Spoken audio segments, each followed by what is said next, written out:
안녕하세요. 정신전문 간호사 한나입니다. 생각은 생각일 뿐 나쁜 생각은 없다는 주제로 지난 영상에서 이야기를 나누었는데요. 오늘은 우리가 진짜라고 믿고 있는 생각이 정말 진짜인지 이야기해 보려고 해요.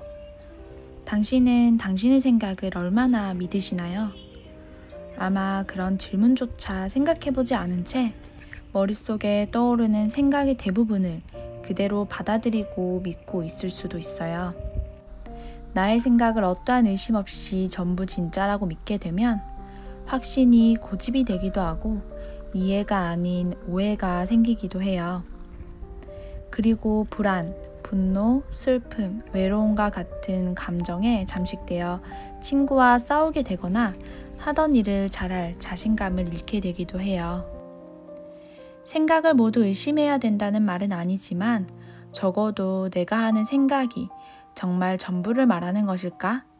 를 구분해서 믿고 아니고를 결정하는 주체가 나 자신이 되어야 한다는 말이에요.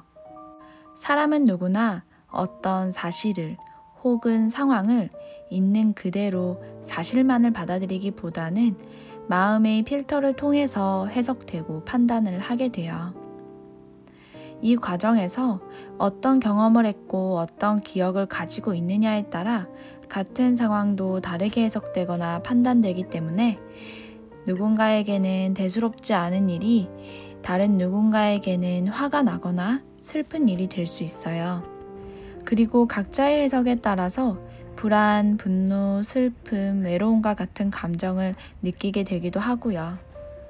논리적이고 합리적인 판단을 할 것 같지만 사실 생각은 굉장히 주관적이에요.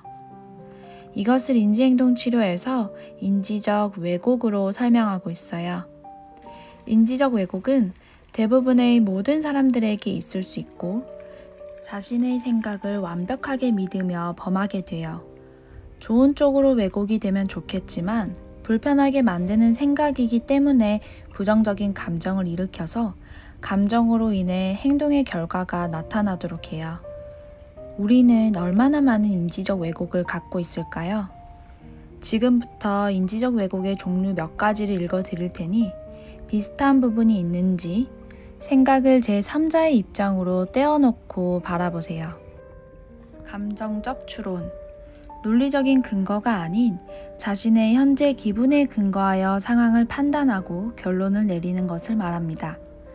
내가 불안한 거 보니까 뭔가 상황이 잘못 진행되고 있는 것 같아. 내가 죄책감을 느끼는 걸 보니까 내가 단단히 어떤 잘못을 한 것 같구나. 와 같은 것들입니다. 과잉일반화의 오류. 한두 가지의 증거나 어쩌다 한번 있었던 일인데도 불구하고 한두 가지의 일을 확대 해석해서 결론을 내리는 것입니다. 증거가 하나뿐이지만 상황에 맞아떨어질 때 역시 그랬어.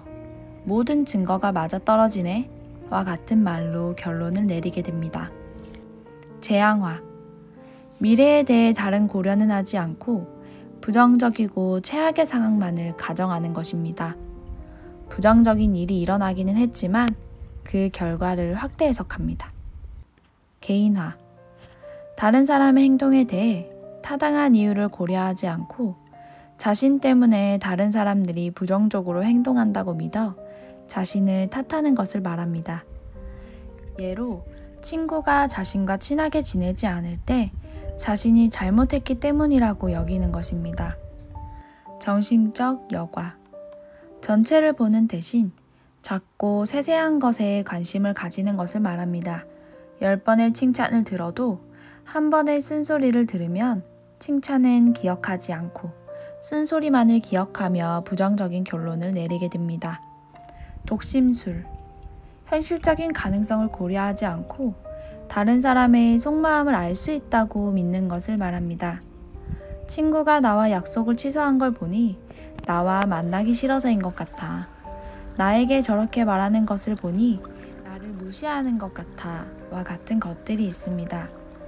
나중에 더 많은 인지적 왜곡을 영상으로 만들어 소개해 드릴게요.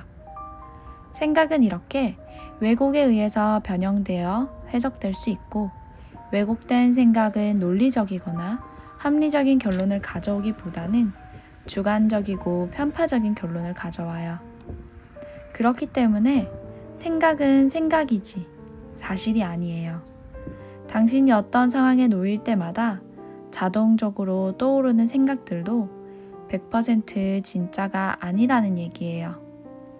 그러니 생각이 사실이라고 착각하지 마세요. 생각을 사실이라고 착각하고 방심하는 순간 부정적인 감정에 잠식될 수 있으니까요. 혹시 생각에 인지적 왜곡이 있지는 않은지 제3자의 입장에서 천천히 들여다보면서 느끼지 않아도 될 불안, 분노, 슬픔, 외로움에 잠식되지 않기를 바랄게요.